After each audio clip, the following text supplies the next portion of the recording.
Good Friday afternoon to you. It's 4 o'clock and time for Sports4CLE. Thanks for joining us. Hope your weekend is off to a great start. Plenty of Browns to talk about. A little later in the show, Casey Kinnamon, Dawg Pound Daily, will join us. We will talk plenty of Browns. That's where we begin, talking about the Browns. Free agency dwindling down, draft right around the corner. Chris Sims from Pro Football Talk talked about what he expects to see from Deshuan Watson in the Browns offense this season. Deshaun Watson, I expect him to be he could be another guy where you said 8 guys, right? He could be that guy that we jump in and go, oh, hey, Deshaun Watson's a franchise quarterback. He was before all this stuff went down, right? He definitely was in that top 5 combo.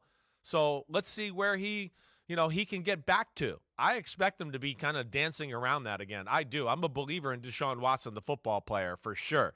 And now, hey, some of that other stuff's in the rearview mirror, right? And they do have a lot of things about their team they like. They've certainly improved the wide receiver room a little. We know the O-line's good. The running back's maybe the best in football. The defensive coordinator, they got a new one there in Jim Schwartz. I think that's a big part of this thing too. You know, how good is their defense and what does that look like? But, I think your point, is real. Playoffs are a high bar, especially in that division and in that conference right now. I mean, damn, like we've talked about, the AFC is loaded with teams and players and quarterbacks, So that is a high bar, and I hope it's not just playoffs, because if they're 10-7 or 11-6 and don't make the playoffs, I hope it's not a type of thing where they get rid of Kevin Stefanski because of that. And with that, let's welcome in G. Bush from 92.3 The Fans, The Barbershop, as well as the Ultimate Cleveland Sports Show. And G. Bush, I had the chance to talk to Chris Sims at the scouting combine. His belief in Deshaun Watson is real, and I give him a little extra credibility because he played the position in the NFL, kind of knows what he sees, knows what it takes. Yeah, anybody that's playing the position of quarterback understands what it is. They understand what it takes to get comfortable, what it takes to get back into the swing of things. I always tell myself, I fully expect Deshaun Watson to be Deshaun Watson. And I think that means he's going to be, at least where he was at in Houston. I take a look at consideration, and me, I'm a guy who likes to have results quickly. And I thought he would play a lot better than he did. But if you go back and just look at it and just give him benefit of the doubt, and give Coach Stefanski a little bit of benefit of the doubt and say, look, they didn't have an offense that was predicated on what Deshaun Watson does best. They were playing with Jacoby Brissett. They didn't have the offense predicated to it. He hadn't played in almost 2 years. The speed of the game, and one thing I can attest to, is just the speed of the game is just so different. Even if I go down on the sidelines and I'm looking at the game or I'm at practice, it always magnifies the speed, how fast guys are, and the speed of the game gets faster and faster each year that you don't play. And it's just a tremendous thing to be able to come and just jump right back into something and say, hey, I'm going to jump back in and be an all-pro. That doesn't happen. So I fully expect Deshaun Watson to get back to where he is and was at before, everything happened in Houston and sitting out the time he did. And I'm going to tell you what, he's going to have an opportunity. Coach Stefanski will have an opportunity, and Deshaun Watson will have opportunity for postseason awards because of this. The bar is set very low. You said Chris Sims is a guy who expects him to play well, but I don't even think there's a lot of other national people that expect that. The bar is super low for the Browns. They don't expect Deshaun Watson to come back and do anything. And as a matter of fact, when you look at the power rankings and different things in the standings, preseason stuff, they have the Browns basically being in the cellar again. And so if you can come out and he plays well, and which I think he will, we're throwing for 4,000 yards and an improved offense, he's setting himself up for an opportunity to be comeback player of the year. And he has an opportunity for Coach Stefanski to get some postseason awards as a coach because of just how low the bar is for the Cleveland Browns and Deshaun Watson. So the additions of Elijah Moore, Marquise Goodwin, I love them. What do you think of them, and what do you think they do for the offense that Kevin Stefanski is tailoring to Deshaun Watson's skill set? The reason I love the acquisition of going to get those 2 guys is just because of the speed factor. Now, granted, Marquise Goodwin is injury prone. He's been nicked up a little bit, and that's been his MO for a while. But I will say, I think the new dynamic of what the Cleveland Browns want to do is moving away from running the ball with 2 tight ends, 3 tight ends under center to more of a spread attack where you're running the ball out of the shotgun. Now, I love it because now you have every different skill set represented on this roster. Before we looked at it, we said, hey, Amari Cooper is your route runner. DPJ is a big body receiver who's going to be physical, can go high point the football, but we didn't have those deep threats. Now you got a guy like Elijah Moore. He's a guy, I'm going to just be honest with you. He's a guy that can play inside and outside. He's just not a slot guy. He can play inside and outside. Marquise Goodwin is a guy that can get vertical, can run underneath routes as well. And now think about it like this. You may not like David Bell as your third receiver, but I like him a whole heck of a lot at 5. Hey, you might listen. Anthony Schwartz might not make the team, or he might not be in the rotation. But guess what? Can you get him to give you an end around? Can you get him could you get him out and make him a glorified running back? Sure. So when you look at that wide receiving core, they got speed, they got size, they got route running ability, they got a quarterback who is now able to run and scramble.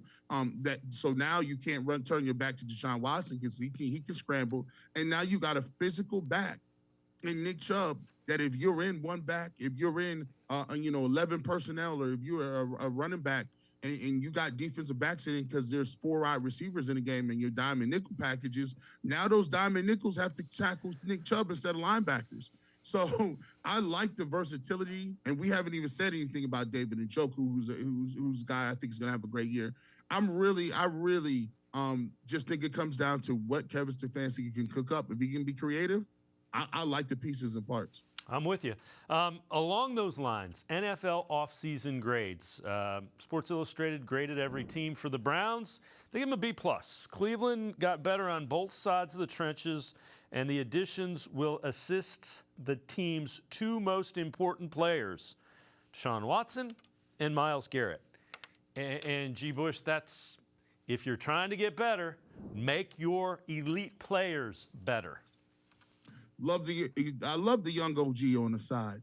That's my nickname for him. He's going to wear number 7. I like that. Shout out to you for having a really skilled number 2. It's always great to see defensive linemen. We aspire to be somebody in this world. And to start with that, you got to have a nice number. I like your number, by the way. But when you talk about it, I like what they did. I give them they're right around where I would be at. B+. I like what they've done. Tomlinson is a starter. The young OG out of the Houston Texans, he's a starter. I think you got a couple of guys that now can fit into the defensive lineman. Hurst is a guy that he went viral the other day, running 22 miles an hour on Twitter. I see you, big fella. If you can get him to be somebody that can fill in, has some really good solid run grades on PFF when he was with the Raiders. Hill is a guy that you're going to rotate in there as well. And now look, instead of depending on Tommy Togiai and Jordan Elliott and Perrion Winfrey, all you need is one of those guys to come up. All you need is one of those guys to show up, because now you got a mix of bodies in there to mix with Alex Wright, to mix with Isaiah Thomas, and now all of a sudden you have depth, and we have not had that when you talk about the Cleveland Browns defense. So I love what they did, and just Jim Schwartz and what he's going to bring to the table. I've been just in my lab just looking at old clinic tape of Jim Schwartz and what he's going to do and how he's going to do it. I've been getting excited about it. The Browns did exactly what they needed to do. Andrew Berry, I was putting maximum pressure on him. I said, we need somebody. Andrew Berry, let's get it done. He did a nice job, and now he still has some little more work to do. I like to see a linebacker. The linebacker core is still patchwork, but I would like to see maybe a rush in, and you might even see a receiver coming up in the draft. So I'm looking forward to seeing what he can do with some of these late round picks. I'm with you. But again, it makes sense. Now they got to go out and do it on the field. Along those lines, Pro Football Focus kind of agrees with us. So they had their least favorite and most favorite move for all 32 NFL teams. For the Browns, favorite move, bolstering the defensive line. Tomlinson has never earned a season-long grade below a 74.9 and has logged at least 50 snaps each year from week 7 through the end of the season. Okoronkwo ranked in the top 10 among edge rushers in pass rush grade at almost 90, 88.5. Pressure percentage, 17.5. Pass rush win rate, 22.9. They don't have a least favorite move. They loved the Elijah Moore acquisition. But that pass rush win rate for Okoronkwo is huge because now you got somebody opposite Myles Garrett that an offensive line has to think, we got to figure out a way to stop this guy. And by the way, I had to go back to the all-22. Jadeveon Clowney, you're fibbing. You were fibbing. You were not getting the worst matchups. I was watching. I went back and checked that tape. I said, hold on, let me go out here and take a look at this. Myles Garrett was still receiving 2 to 3 guys on pass rush. He was getting the fullback. The tight end was chipping him. He had a lot to do. He had a whole house party over there. You were not. You acted like you was getting the worst assignments. And by the way, if you're a number one overall pick, you should take that as something of a compliment. I think when you look at it, Jadeveon Clowney was always good at the run. He did not have the level of pass rush ability that Myles Garrett had. And now when you look at this pass rush ability of the young OG, and he at 22.9. And one thing I love about him, quick twitch. He gets off the ball quick. It's not no stand up and look. He's already out of his stance. I love his first step. I love his rip move. I love the fact that he's not a guy that's going to run a 40-yard dash in 4.5. But one thing between those 10 yards, he closes the gap between him and the tackle, and that's one of the best things he does. And to me, he's going to play hard, and he's going to play hard every single snap. I was disappointed in that. I was disappointed to hear that Jadeveon Clowney said he's not going to play on the first on run downs. He's only going to play on third down. No, man, that's not what it is. I don't need that around my young guys. If you Isaiah Thomas, you Alex Wright, you're supposed to be bringing these young dudes aside saying, hey, let me show you how to do this, watching film with them. And you talk about you don't want to play on first and second down. Nah, man, we're not doing that.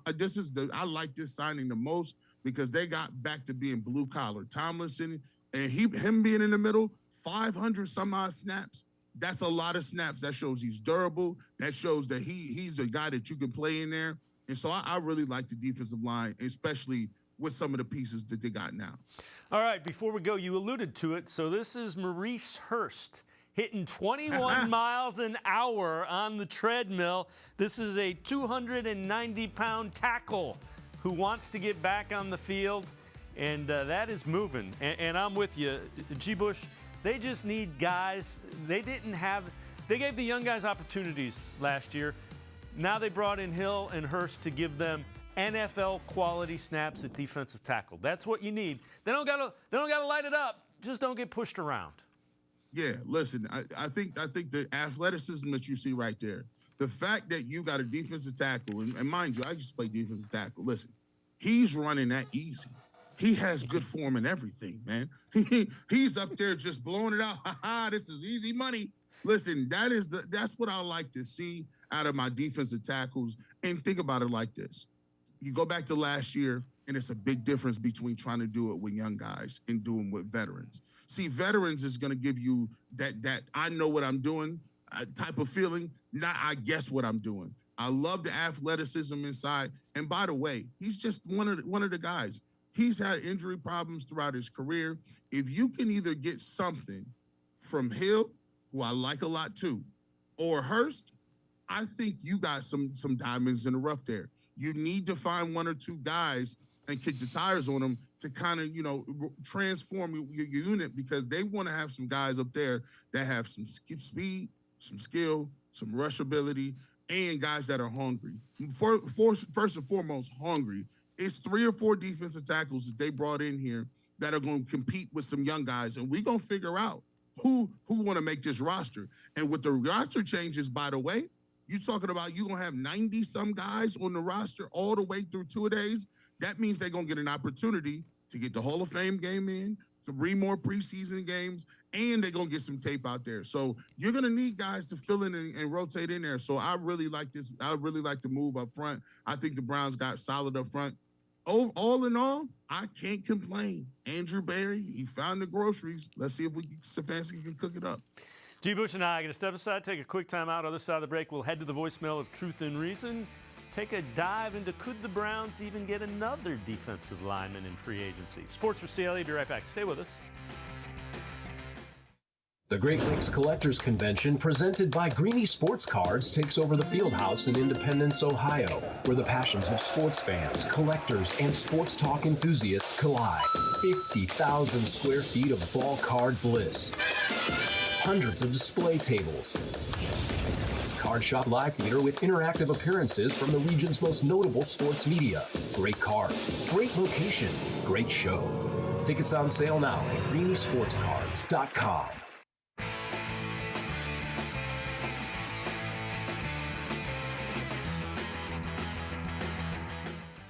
We continue talking Browns with G. Bush from 92.3 The Fans, the Barbershop, Saturday mornings from 8 until noon. Let's head to the voicemail of Truth and Reason. Hey, Dave, Frank from Cleveland. A couple quick things. Do you think Detroit would be interested in giving up the 18th pick for either Newsome or Emerson? And I say we need to sign that guy from Carolina, Ioannidis, or Nagamasu, get some nastiness up on that line. And if I don't touch base with you, Dave, love you, brother. Great show. And you and your family have a safe Easter. As always, appreciate all of the voicemails. G. Bush, I don't know. I don't know if I'd want to trade Newsome or Emerson. You'd be hoping at 18 that you get a guy who has the kind of first and second years that Newsome and Emerson had. I kind of like both of them. I don't really want to give up either of them. Oh, no, listen, that's why Jerry Jeudy is still out in Denver. they had grandiose thoughts that they was going to get that off, and it was not so much. See, people thought that we was going to just jump off the roof and say we're going to give Greg Newsome up just because he didn't like playing inside. Well, you know, the funny thing about football, those things tend to work themselves out a little bit when you are playing under a new coach. See, ain't nobody's position guaranteed. There's about 3 people you know going to play. And all of them happen to be, you got Myles Garrett and probably Denzel Ward. Grant Delpit would probably be one of those guys, but positions is available out there. Sometimes it's funny when people say, can we trade this pick for this pick, right? Can we trade these players for this? So what you want to do is you want to find players like Emerson. You want to find players like Newsome. Emerson is one of the best young corners in the game. He's a guy that's physical. He's strong at the point of attack. He can play zone. He can play man. He doesn't not give up the big play. Newsome is one of the guys who plays very well in the slot. He's athletic for his size. And so when you got 3 lockdown corners, what you want to do is say, look, we're going to play these guys 85% of the snaps. What we'll worry about is filling in the other holes. Now, they did that in free agency, right? They did some of that. I love Ioannidis. I like him out of Iowa. But you may still be able to get an edge rusher or a defensive tackle. Remind you, in that trade for Elijah Moore, all they really did is trade down 20 picks. They still got another 3rd-round pick. So basically what you still have right now is you got the ability, you have 2 threes. You can package those 2 threes up and get back to the 2nd round if you want to put it with something else. And if a player is falling on your board, you could get you a defensive tackle or edge rusher or even a receiver if you feel like they've fallen down on the board. And trust me, in this draft, I believe there will be a run on quarterbacks. To me, there's 4 quarterbacks that are going to go in the 1st round.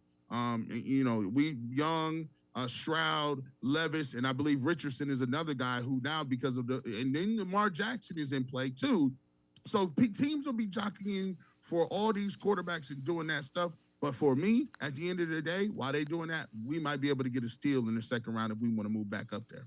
Yeah, and Andrew Berry will do that if there's a player he likes. Just a couple of years ago, it was JOK. So if he finds an edge or a DT or even a linebacker that he thinks is fallen, those 2 3rd-rounders could move up to become a 2nd-rounder without question.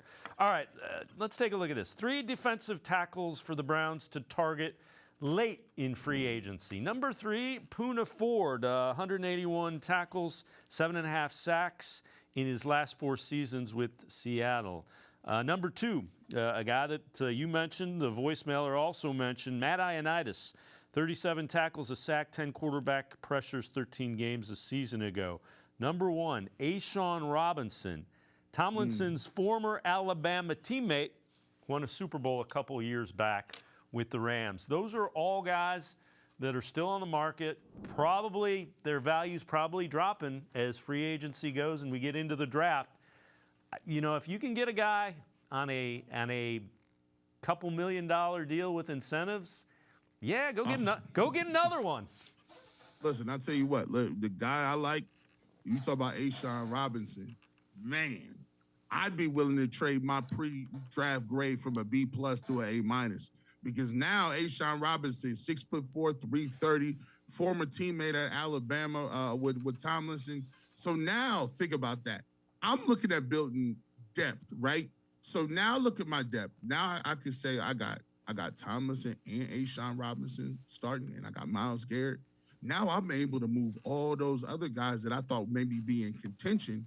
Those guys are now specialists. Maybe we bring them in when they want to rush the passer. Maybe they platoon. Now look at the depth that you creating underneath. And also on top of that, you can't tell me your linebackers. You can't tell me Anthony Walker ain't excited about playing behind them two big fellas that's going to stop the run. Look, ain't nothing worse than having offensive linemen up on that next level, and you got to get off a block. And by the way, if you look at Phillips, a little undersized. You look at JOK, a little undersized. When you playing nickel is a guy that need to come up and run. We're looking at right now, Newsome playing nickel. One of the things that you got to realize is you got to come up there and feel the run. And sometimes when you're undersized, you need some big fellas up front to take up those blocks. If they can get me Deshaun Robinson, people, look, they're sleeping on what they've done. I guarantee you the Browns will be way more formidable when it comes to stopping the run. And I think that might be one of the better defensive lines that you look at it that Myles Garrett has played with. And it's underrated, no really huge names, but it's some bite to add with that bark too. Yeah, I'm with you. All right, before I let you go, multiple outlets from ESPN to NFL media have now reported and are reporting that Lamar Jackson could end up sitting out the 2023 season entirely. Now, there's no current indication, even from desperately quarterback-needy teams, that Lamar Jackson is a viable target. This according to CBSSports.com. The other thing that I heard, it was Greg Cosell, who does a lot of film study, and he made a really valid point. If you are going to go and acquire Lamar Jackson, you have to do it when you can tailor an offense around his skill set. You can't just bring Lamar Jackson in and say, hey, go play quarterback like, Phil. Now, you can do it, but you're not going to get what his skill is. So it's kind of late in the game for teams to acquire Lamar Jackson, and he just seems to get more and more pissed off with the way the Ravens are dealing with him. Yeah, it's to me, you have to go look at it. To me, I've always said it. There's a couple ways you can think of it. Do you want the guaranteed dollars? So is it just the number? Do you want the number to be guaranteed? Or do you want all of your thing all your contract to be guaranteed? Because if it was me, I already told him, and I was talking to Aditi Kinkleballer, and we were talking about it on Ultimate Cleveland Sports Show. I said, look, if it's me, just tell me I'll do 3 for $150, right? We've heard the 3 for $133. If you say give me, I would offer give me 3 for $180. That's on average $60 million a year. I let them come back and counter offer and say, no, we're not giving you all that. Let's find a place. What about 3 for $155? That puts you at a place where you're getting over $50 million a year. That is I think would be the highest, most guaranteed that would be on the board for any quarterback in 1 year. You got those 3 years. He's only 25, I think he's 24, 25. He comes back. And guess what? He can come back after them 3 years and still be 28 years old and get a bigger deal. And he can still say, I got a guaranteed deal. Now, the reports of him, somebody saying he doesn't want as much as Deshaun Watson. He just wants the most guaranteed. Now, I'm like, well, if Deshaun's is all guaranteed at 230, that means you want 240 then, right? So I was confused what that meant. I turned around and said, maybe am I doing math wrong? That means so for me, we got to remember that Deshaun, it only takes one, right? It only took the Cleveland Browns to give him the contract. And Deshaun had to sit out a year, right? And when you sit out a year, what happens is teams don't plan on going 4 and something. There's a couple proud organizations that, and then they look around and say, okay, well, who's in this draft? Well, we don't really like this draft, coach. Our scouts say these guys aren't going to be transformational. You're like, okay, is there any free agents? Well, we got the Ryan Fitzpatricks of the world out here. And so some owners going to say, this is not tenable. Like, give me somebody. And if Lamar Jackson is sitting there, Jim Irsay, you might get a little, he might be able to do something. You got to find somebody desperate that lost Andrew Luck and want Peyton Manning back and just need to fill the seats. And you might be able to get the guaranteed deal. But I still don't think it's 240. And I still don't think it's over 5 years just because it's playing style. We'll figure out. But this is the most fascinating thing moving. And I'll tell you what, Baltimore, my heart goes out to you. My heart goes out to Baltimore. Yeah. I would never hate to see it done to you like this. Yeah. Maybe next time. Yeah, I'm good with it. It's fun to Right. It's fun to watch from afar. Yes, it is. Yes, it is. G. Bush, as always, great stuff. Appreciate the time and the insight. Thank you very much. Appreciate you, man. All right, have a good one. No doubt. G. Bush, make sure you catch him 92.3 The Fans, the Barbershop Saturday mornings, also the Ultimate Cleveland Sports Show Monday through Friday, 11 until 1. We're going to step aside, take a quick time out. Some film breakdown of draft-eligible linebackers with Lance Reisland straight ahead. Sports4CLE, will be right back. Stay with us. The Ohio Lottery Partners in Education program recognizes role model students and teachers from across Ohio. Nominations can be done completely online. To nominate a deserving teacher or student, go to ohiolottery.com. In the About section, find Partners in Education. There you will find links to the nomination forms. Students kindergarten through 12th grade can be academic all-stars. Teachers can be honored as a Teacher of the Month. The Ohio Lottery Partners in Education, where stars shine. The Greater Cleveland Sports Hall of Fame celebrates the star athletes and notable sports figures who were born or have made their home in Greater Cleveland. It tells the story of discipline, commitment, perseverance, sportsmanship, and excellence in achievement. It encourages and inspires those who believe in sport and its direct impact on the well-being of our community. Go to clevelandsportshall.com or follow us on Twitter at GCLE Sports HOF for more details.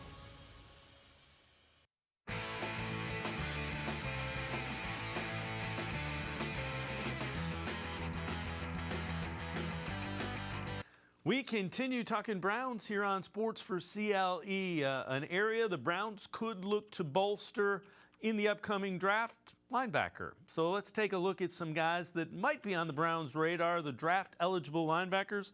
Whenever we take a look at video and film, we welcome in Lance Reisland from the Plain Dealer as well as cleveland.com. And Lance, with the guys that the Browns have brought back, they're probably still going to look to a linebacker or two to supplement what is there that they can develop.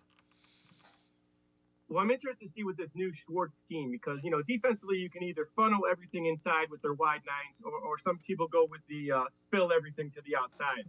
So it's going to be interesting to see. These guys are all kind of going to be in a new situation. These guys in this defense have to be able to, they have to be thumpers from tackle to tackle, taking on inside zone and some gap schemes. They also got to cover in space. They got to be versatile. They can blitz off the edge. They can blitz in multiple gaps. With Schwartz, most defenses are like that in the NFL now, but with Jim Schwartz, it's really going to be, they have to be able to do a lot of things. They have to be able to take on blockers and do a lot of different things in terms of running the defense.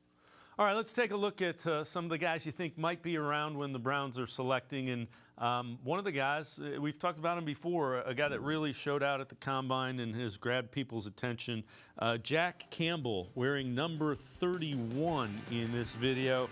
From Iowa, 6'5", 249. Yeah, here's a guy who's thumper to thumper. So the first clip you're going to see, he changes direction, checks the run. He changes direction, small area burst, makes a great catch, great play in space. Here they're going to run a little speed option. He recognizes, runs downhill. As we stated before, I thought he was on, before I watched the film, was just a thumper from tackle to tackle. Then he goes to the Combine. He has, in his career, he had 271 tackles. But then, like I said, at the Combine, he ran a 6.74 shuttle. He ran sub 4.7 40. He had a 20-yard shuttle of 4.24, broad jump of 10'6" to 10'8". This shows you great short area burst, change of direction, explosion. So, he might be as talented, not only is he a thumper, but he might be as physically gifted as any linebacker. For me, this is the guy where I didn't have him as high until the combine. Then I went back and watched the film, and the film is outstanding. He is a football player. The other thing, it's 6'5". If you can find a way to play him, that there's a presence that comes with that in your defense there. Yeah, so you're talking about he can line up at the end. He can set the edge a little bit if you need to in a nickel defense. He can play inside. He can cover backs. He can play zone. He can play man coverage. Like I said, he runs well enough. All those numbers. So when you watch the film, you think he's outstanding, and then the numbers tell you that he's an elite athlete as well. So with that size being 250, he can do a lot of different things. One of my favorite film breakdowns of the year, him and Pace, the guy coming up, are two of my favorite film breakdowns of the year. Guys who are not only fit the bill on film and the measurables, but are just tough, hard-nosed football players. All right, so let's take a look at Ivan Pace. Was at Miami University, transferred to Cincinnati, number 0, little undersized, but he just shows up making tackles. Yeah, so the first one you're going to see him, he comes on an A-gap blitz, he's going to beat the center, and then he just tracks down the quarterback, closes ground, great short area burst. Next one I like, he's going to check run inside. They run a little read game here, and then he turns and runs to the sideline. So again, he comes A-gap here. The second one you're going to see him, he reads inside, and then he's just going to fly to the football. This guy put up incredible numbers. He had 137 total tackles, 21 tackles for a loss, 10 quarterback sacks. He's a little bit shorter than some NFL guys want. As I stated before, a guy who's a wrestler in high school. I've watched him since his days in high school. He's as tough as they come. He throws linemen around. I understand that he's 6 foot or maybe even a little bit shorter, but this is as good a film as you'll watch of any linebacker in the country. This guy is a football player. Yeah, and they played him at edge at Miami. He had 7 sacks in one game, which tied an NCAA record. The impressive thing about that, Lance, he did it with 21 snaps. At some point in time, when they're bringing the kid in, wouldn't you say, can we find a way not to let him get to our quarterback? Well, I'll tell you what he does is he has a repertoire of moves that don't kind of fit his size. And he throws people, Reggie White style. He's a little hump mover. He's going to throw them away. He's got great arm over moves. He's got great club moves. He has a natural speed rush. He does a really good job of butting and bull rushing bigger guys. He plays really nasty. He has incredible motor. For me, there's something about those wrestling guys that have such a toughness that you cannot teach. So not only does he have that toughness, but he has the athletic ability to go along with it. He can cover in space. There's a number of times he's covering in the red zone. He does a great job in coverage against bigger tight ends. He's a great football player. He would be a great fit in Schwartz's scheme.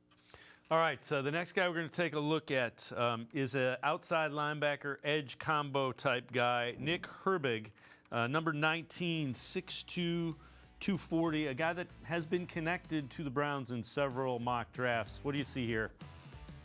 Well, first thing is he's very versatile. So you can see him here a couple of times where he's playing on the end. He plays a little bit inside. First thing you're going to see is this is his best move, a club over, and then he finishes with a rip. In the second clip, he does a good job of getting the hands away, and then finishing with rip. He's got great closing speed. Again, a guy had 32 tackles. He had 11 sacks, so he can really get after the quarterback. Didn't play a ton inside, but has that versatility. He's 6'2", he's 240. I love his speed. He's got really good change of direction, very strong. He benched 25, had 25 reps at 225, so he can handle that. Those big guys inside. He's really a hybrid. He can play a number of different spots, which, as we say that, and you and I have been talking for weeks, in a Jim Schwartz defense, very versatile. So he can play on the end, he can play in the middle, he can blitz from multiple spots, he can cover it, he can cover tight ends, he can cover backs out of the backfield, he can play zone, he can play man. He can do a lot of different things. He does really, really well. Wasn't really too into this guy. A couple guys, Tim Bilek or Billick, he kind of was telling me about this. This guy is a really good football player. The other thing about, versatile guys with Jim Schwartz, the reason he likes them, he will go and find a matchup on the line that he can put the guy opposite of that is going to give him trouble. He will play a guy's strength to the opponent's weakness to get an advantage. Oh, there's no question. So one of the favorite things he does is he'll go that wide 3, that wide 5, and then he'll walk up that Mike Backer on the center. and then it's going to force all three of those guys to be in one-on-one matchups. And that means you can have Miles in it at 3 and somebody out at the 9. He can stand Miles up inside. These guys who can do different things, they're going to find, especially if these guys struggle with certain moves and certain speed rushes and certain clubs and rips, he will absolutely find the matchup and exploit that matchup all game until you do something to help. All right, the next guy we're going to look at, an Alabama linebacker, Henry To'o, and he is 6'1", 227, number 10. Well, first thing you like about him is that he played at Alabama. There's something to be said about a saving linebacker, knowing the game and being able to understand the game and playing at a high level. He was without question their leader. First clip, he's going to read just a duo. He's going to read 2 double teams and shoot that gun and get rolling in that A gap. The second play, he's going to make this left tackle miss with a little shoulder dip. So he'll take things on physically. The thing I like about him is he's only 227 pounds. And the term I like to say is he plays well in the chaos. So a lot of guys who are light, when they get in there with the big linemen and all the mess, they get knocked around. He doesn't. He stands his ground. He has great balance. Again, great short area burst. He plays with the physicality that you would expect out of an Alabama linebacker. Really like his film. Played really good at Tennessee as well. He's a guy that, can play outside, can play inside. He can be more of a traditional linebacker, but can play multiple linebacker positions. Really like his film. Flies around, can cover. He's a really good football player. The next guy, the final guy we're going to look at is Aubrey Miller Jr. He is from Jackson State, so he played for Coach Dion, Coach Prime, 6'2", 230 pounds, number 45 again in this clip. So I always like to find a guy who's, not a lot of people know about that. He's really good on film. So the thing you like about him is that when you watch him on film, he is twitching at a linebacker. He is constantly moving. He is excited. He's emotional. He plays fast. He's 65 tackles, 4 forced fumbles, which tells you he gets to the football. He 2 fumble recoveries. Really strong. I think his best asset is his hands. Plays really good with his hands. He gets his hands on offensive linemen and gets rid of them. So you're going to see here, he just reads his zone play. He's going to come down the line of scrimmage, make a play. Next play here, he's going to tackle a zone naked, and he's going to cover that guy. Here he does a great job of getting underneath number 78, big lineman. He just does a really good job with his hands. I can tell that he's a film guy because he recognizes what's in front of him. He does not fall for too many fakes. He reads his keys. He really focuses on those guards and what the guards are doing to him. Once again, very physical. Is not afraid of contact. Runs sideline to sideline. Will be more of a thumper type inside, but can run well enough to get to the edge. Again, a guy who plays with a great motor, and I think he'll be a good fit and find a home in the NFL for sure. Yeah, and the guys that get near the ball and make tackles are especially, that's going to be key with Jim Schwartz. Be where you're supposed to be and make the play when you have the opportunity. Exactly. And those linebackers, as I said, those linebackers are going to be tackle guys. Those guys they're going to be funneled to those guys, and they will be protected. He will walk the linebackers up. He will force them one-on-ones. He will create some matchups. But those linebackers have to be guys that can tackle in space, whether they be covering tight ends, running backs out of the backfield, or whether they're, those outside zone and those edge runs are going to be cut back in because those ends will be wide. So they have to be able to tackle. They have to be able to tackle with force. They have to be able to take on linemen. They have to do a lot. Those linebackers are vital in this Sports defense. Again, he'll find the matchup and he'll make it work. He's really, really good. The more film you watch on the Sports defenses from the past, really, really good at finding matchups and really, really good at diagnosing what an offense is trying to do. Lance Reisland, as always, great stuff. Appreciate the time and the insight. Thanks very much, Lance. As always, thanks for having me. Lance Reisland, make sure you check him out. Cleveland.com. Always insightful things relative to the draft and film and video breakdown. We're going to step aside, take a quick time out. We continue talking Browns here on Sports4CLE. Stay with us. Come back to go forward. Back to learning new things. Back to pursuing your dreams. Tri-C has flexible learning options to fit your life. And every year, more than 1,000 local companies provide Tri-C students with real-world learning. The right education can boost your lifetime earning power by hundreds of thousands of dollars. Start now with a college education you can afford. Tri-C, where futures begin.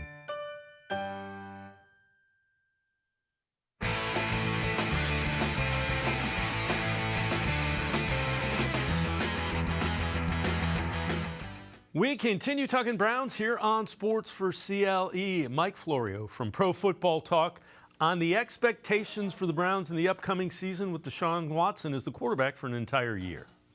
And they've already burned one of the 5 years of his contract. And now we're into year 2, and there are expectations internally and externally. Jimmy Haslam, the owner of the team, talked about it this week. He said Kevin Stefanski's not on the hot seat, but they expect to make the playoffs this year.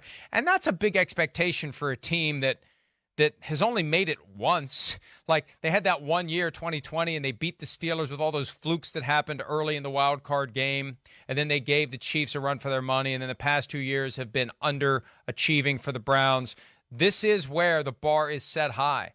And if it doesn't work this year with this revised offense, with a shift toward the passing game in Cleveland, there could be some changes. Somebody could be accountable because they're never going to blame it on Deshaun Watson. They've made this decision to go for Deshaun Watson and build the team around him. And if the other people in place to build that team around him aren't getting it done, they're the ones who are going to pay for it. And with that, let's welcome in Casey Kinnamon from Dawg Pound Daily. Casey, we've said that. It's okay. There are some expectations that need to be met. Yeah, absolutely. Florio couldn't get through that without throwing some shade at us, though, could he? Talking about the flukes. But he brings up a really good point. This isn't year 1. This is year 2 of that contract, and they have to hit the ground running. The honeymoon period is over, and the story of the first quarter of this season cannot be that Stefanski's still figuring out how to call a game for Deshaun Watson. That has to be figured out by the time they get to camp. And that is one advantage they have in playing this Hall of Fame game is they're going to be going to camp a week earlier than 30 other teams. So hopefully that gives them the jump start that they need. And they'll also have an extra preseason game because of the Hall of Fame game. So they're going to need to get out to a quick start. It hadn't been the way that it's happened the last couple of years, and they can't have that. Pro Football Focus. The odds of a team winning the AFC North. So these are divisional odds. They have the Bengals as the favorite, an implied odd 48% chance. Browns at 25, Ravens at 24, Steelers at 15. And, Casey, the Bengals have been really good the last 2 years. Joe Burrow isn't going anywhere. So I get it. Yeah, I'm surprised the odds aren't higher for Cincinnati, to be honest. The North goes through them as long as they have that three-headed monster with Burrow, Chase, and Higgins. Offensively, they can be as dangerous as any team in the league. They lost their safeties. We'll see how they bounce back from that, but that was a pretty solid defense last year. And to see, it hurts me to say this, but like the Ravens being 24%, that's a testament to the stability of the organization. They don't even know who their quarterback's going to be, and they're probably still right. They probably still have an outside shot just based on the way they do business. But it's good to see the Steelers in the basement there. Well, and the flip side of it is we've expected more the last 2 years than we've gotten for the Browns. So nationally, people are just saying, well, they can't figure it out. Yeah, they have, just like us, the national media is saying they have to show us. They got the stuff on paper, but they got to bring it now. All right, this is Browns' defensive numbers. This is from Jack Duffin, Orange and Brown Report. Kind of interesting. So defensive pressure, defensive line pressure, minimum of 500 snaps. Garrett, 15% pressure rate. That's 7th among edge rushers.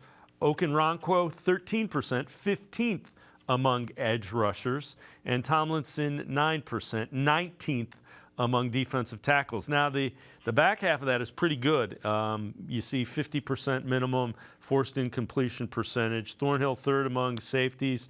Emerson, 6th among corners.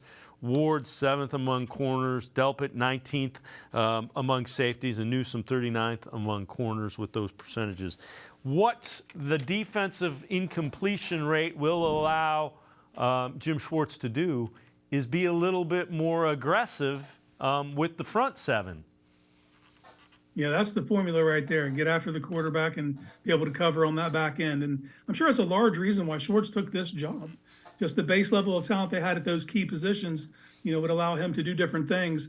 And they've only added to that through free agency. They've gotten better in those areas. So it's going to be interesting to see what Schwartz does, how he moves it around, because they got the guys that can get after the passer, and they definitely have enough cover guys.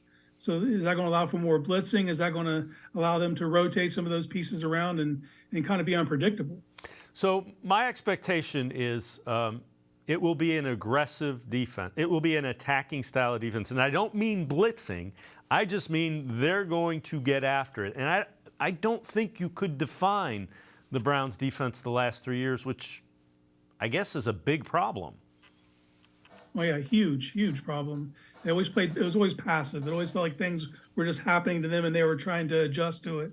This is going to be a defense that can dictate, especially if they're on their game and they're getting home from the edge positions.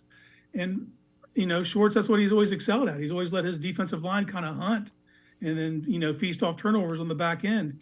And this defense is set up for that. I still think they need to add some crucial pieces. I think you need another vet defensive end, and they definitely need another defensive tackle, but they're on the right path right now.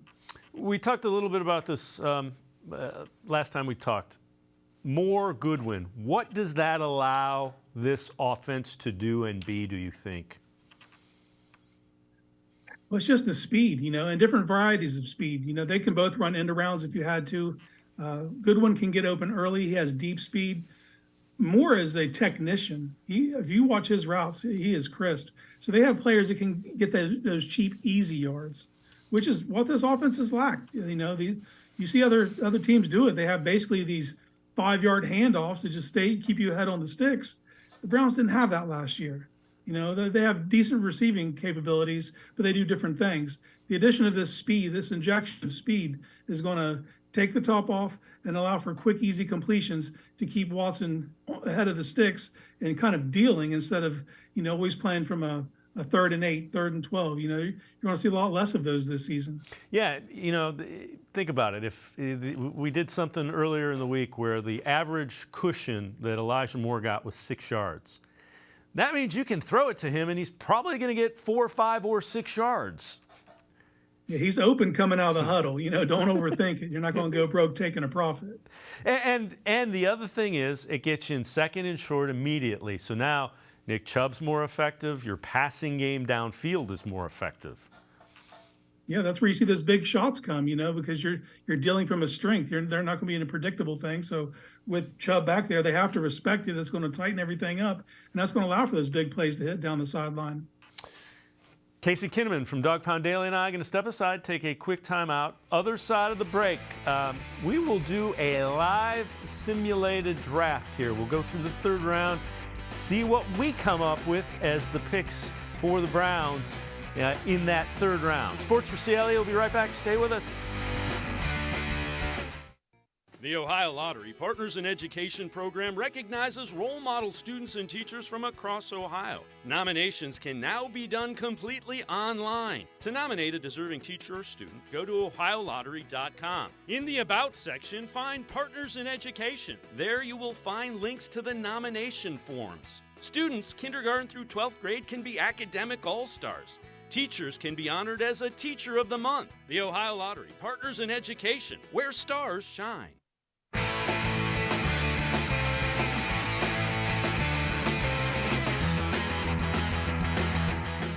We continue talking Browns with Casey Kinnamon from Dawg Pound Daily. Let's take a look. 4 corners, only 4 of them in the draft class have a significant amount of snaps at the slot corner. So we're saying significant being 200-plus snaps at slot corner. Jatavius Martin has 493 slot snaps, the grade 73.2. Relative athletic score, 9.22. Clark Phillips, 214. His grade 85.2, RAS a little lower at 540.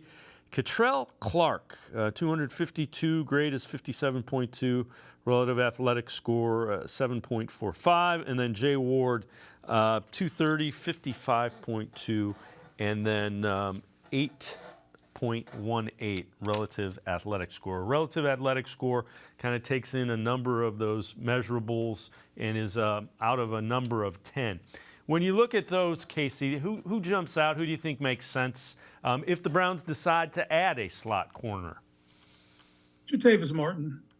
I think, honestly, don't really consider him a cornerback. I think he projects to be more of a safety, but he can definitely come down and play the slot. He's a very versatile player, like 5'11", 195, blew the combine up. He showed his athleticism with a 4.4, 6 in the 40.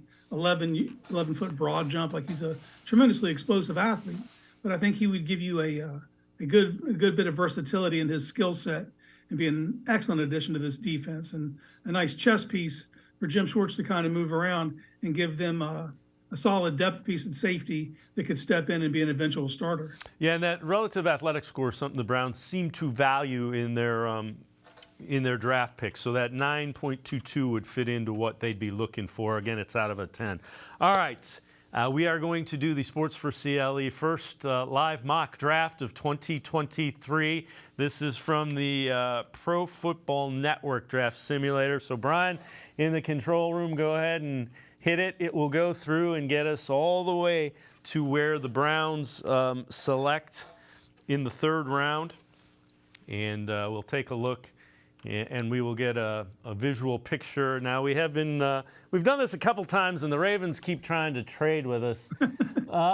Brian, let's see who's available, who's on the board. Give us the snapshot. Give us some defensive looks there. Let's see who's up on the defensive side of the ball.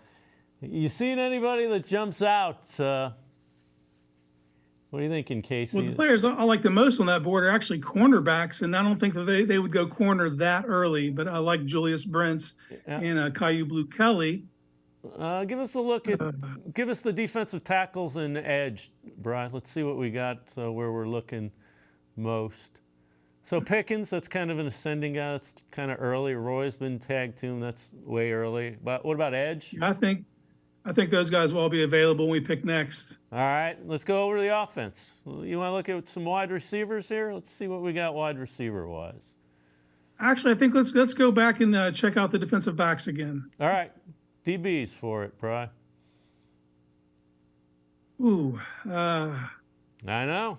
These are the yeah, this is a tough spot. The board didn't fall right for us. You see where Benton went a couple picks ahead. He would have been the no-brainer. Yep. Derek Hall came off the board. Let's look at the wide receivers real quickly. Who's up at wide receiver? Yeah,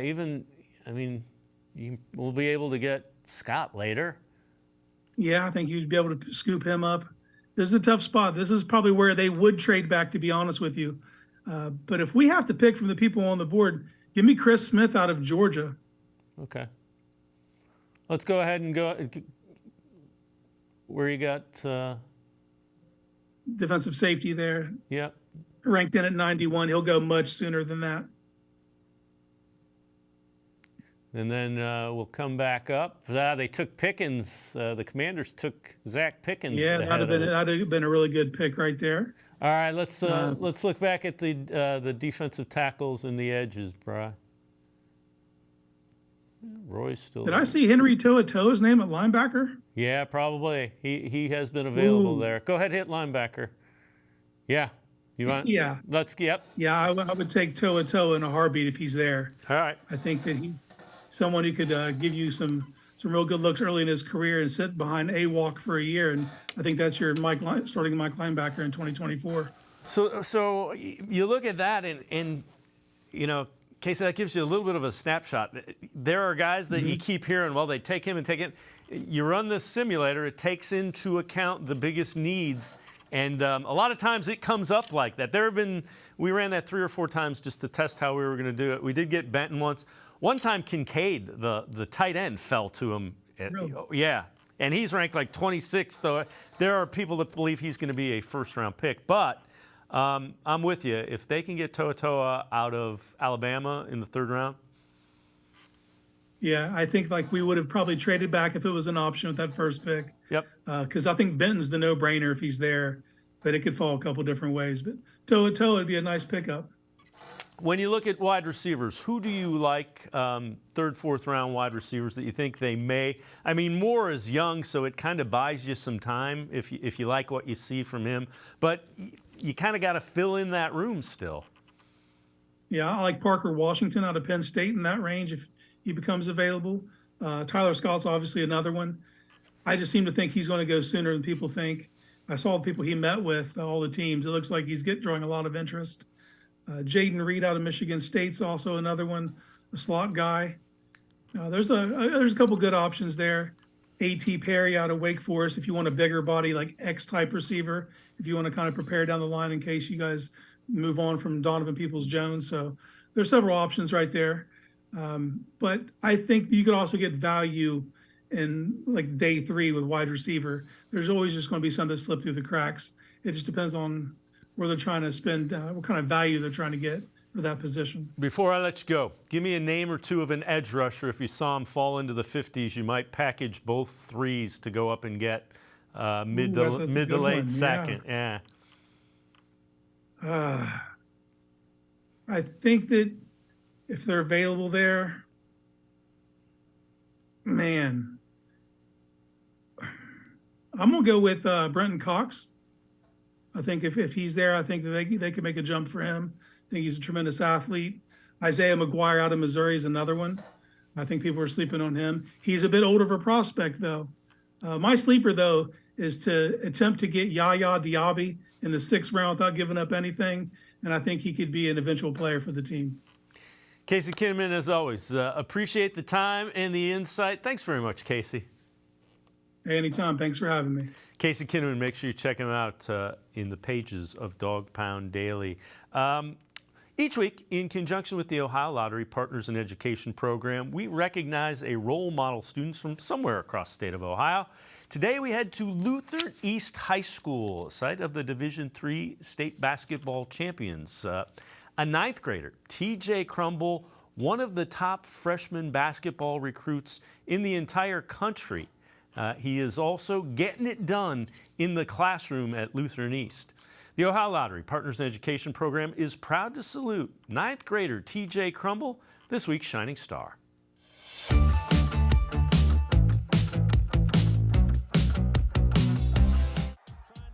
Watch TJ Crumble on the basketball court, and there's a lot to like about his game.